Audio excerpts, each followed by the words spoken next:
Assalamualaikum warahmatullahi wabarakatuh. Perkenalkan, nama saya Afrida Anjani Faran, perwakilan dari kelompok 5, kelas 11-4, SMA Negeri 1 Batangan. Pada kesempatan kali ini, saya akan mencoba untuk menjelaskan bagaimana detik-detik proklamasi kemerdekaan Indonesia. Baik, langsung saja kita mulai dalam penjelasan berikut ini. 1. Perumusan teks proklamasi kemerdekaan Indonesia. Perumusan teks proklamasi kemerdekaan semula direncanakan Soekarno-Hatta sesuai dengan langkah yang ditetapkan oleh Jepang. Tetapi sikap Soekarno-Hatta berubah setelah bertemu dengan pemuka militer Jepang di Jakarta. A. Pertemuan Soekarno-Hatta dengan Mayor Jenderal Nishimura. Perumusan teks proklamasi kemerdekaan Indonesia dilakukan di Rumah Laksamana Muda Tadashi Maeda di Jalan Imam Bonjol nomor 1. Tempat tersebut sekarang menjadi Perpustakaan Nasional Depdiknas. Laksamana Muda Tadashi Maeda adalah seorang kepala perwakilan Angkatan Laut Jepang di Jakarta, tempat Ahmad Subarjo bekerja sebagai stafnya. Soekarno-Hatta ditemani oleh Laksamana Muda Maeda bersama Segetada Nishijima, Tomegoro Yoshizumi, dan Miyoshi sebagai penerjemah. Nishimura ternyata tidak berani mengizinkan adanya rapat PPKI dan proklamasi kemerdekaan Indonesia karena takut disalahkan oleh sekutu. Perumusan konsep proklamasi kemerdekaan Indonesia. Setelah Soekarno-Hatta bertemu dengan Nishimura dan meyakini bahwa Nishimura tidak menyetujui pelaksanaan proklamasi kemerdekaan Indonesia, kemudian mereka bergegas ke Rumah Laksamana Muda Maeda. Di Rumah Laksamana Muda Maeda telah berkumpul para anggota PPKI dan para golongan muda. Teks proklamasi dirumuskan di ruang makan oleh Soekarno, Muhammad Hatta, dan Ahmad Subarjo, serta disaksikan oleh Soekarni, Diah, dan Sudiro. Konsep teks proklamasi kemerdekaan terdiri dari 2 kalimat, yaitu kalimat pertama merupakan pernyataan kemauan bangsa Indonesia untuk menentukan nasibnya sendiri, dan pada kalimat kedua merupakan pernyataan mengenai pengalihan kekuasaan. Menjelang subuh, naskah proklamasi berhasil diselesaikan.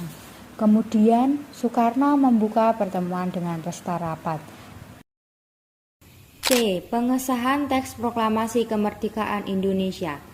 Setelah mendapat persetujuan isi serta siapa yang menandatangani teks tersebut, kemudian diketik oleh Sayuti Melik dengan beberapa perubahan yang kemudian ditandatangani oleh Soekarno-Hatta atas nama bangsa Indonesia.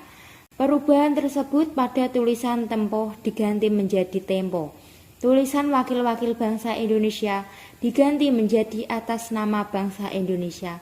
Dan tulisan Jakarta 17 bulan 8 tahun 5 diganti menjadi Jakarta hari 17 bulan 8 tahun 5. 2. Pembacaan teks proklamasi kemerdekaan Indonesia. Pada hari Jumat tanggal 17 Agustus 1945 di Jalan Pegangsaan Timur nomor 56, Jakarta di Rumah Soekarno yang sekarang menjadi Gedung Perintis Kemerdekaan di Jalan Proklamasi, diadakan persiapan untuk proklamasi kemerdekaan Indonesia. Kurang lebih pukul 10 waktu Indonesia Barat, Muhammad Hatta datang ke rumah Insinyur Soekarno. Sebelum teks proklamasi dibacakan, Soekarno mengucapkan pidato pendahuluan singkat yang isinya sebagai berikut. Yang pertama, meskipun mengalami pasang dan surut, perjuangan bangsa Indonesia untuk mencapai kemerdekaan tidak pernah berhenti.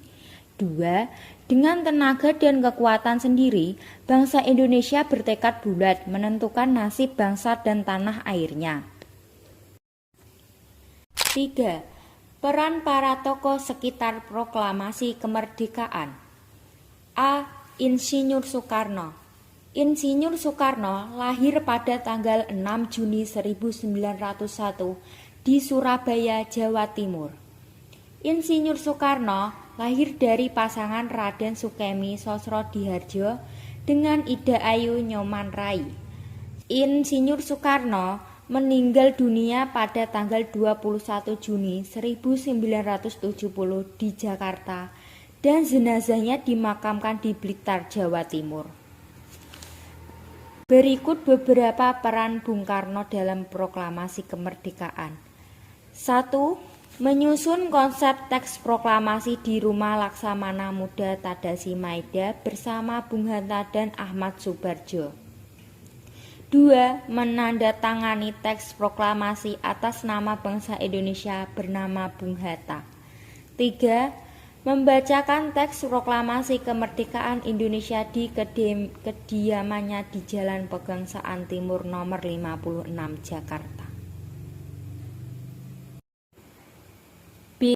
Dr. Andes Muhammad Hatta. Muhammad Hatta lahir di Bukit Tinggi, Sumatera Barat pada tanggal 12 Agustus 1902. Nama asli Muhammad Hatta adalah Muhammad Athar. Muhammad Hatta adalah putra dari Haji Muhammad Jamil. Muhammad Hatta meninggal pada tanggal 14 Maret 1980 dan dimakamkan di tempat pemakaman umum atau TPU Tanah Kusir, Jakarta. Berikut beberapa peran Bung Hatta dalam proklamasi kemerdekaan. Yang pertama, menyusun konsep teks proklamasi di Rumah Laksamana Muda Tadasi Maeda bersama Bung Karno dan Ahmad Soebardjo. 2. Menandatangani teks proklamasi atas nama bangsa Indonesia bersama Bung Karno. C. Ahmad Soebardjo. Ahmad Soebardjo lahir di Karawang, Jawa Barat pada tanggal 23 Maret 1896. Ahmad Soebardjo berperan dalam membawa Soekarno dan Hatta kembali ke Jakarta setelah mereka diculik oleh para pemuda ke Rengas Dengklok. Ahmad Soebardjo berhasil membujuk para pemuda untuk membawa kembali Soekarno Hatta ke Jakarta. D. Soekarni. Soekarni atau Soekarni Kartowirjo lahir di Blitar, Jawa Timur pada tanggal 14 Juli 1916. Soekarni meninggal di Jakarta pada tanggal 7 Mei 1971 dalam usia 54 tahun. Soekarni adalah tokoh pejuang kemerdekaan Indonesia dan salah seorang tokoh pemuda serta perjuang yang gigih melawan penjajah. E. Sayuti Melik. Sayuti Melik merupakan tokoh pemuda yang berperan dalam proklamasi kemerdekaan. Peran Sayuti Melik dalam proklamasi kemerdekaan adalah mengetik naskah proklamasi setelah disempurnakan dari tulisan tangan Bung Karno. Cukup sekian yang bisa saya sampaikan. Mohon maaf apabila ada kesalahan dalam penuturan kata. Wassalamualaikum warahmatullahi wabarakatuh.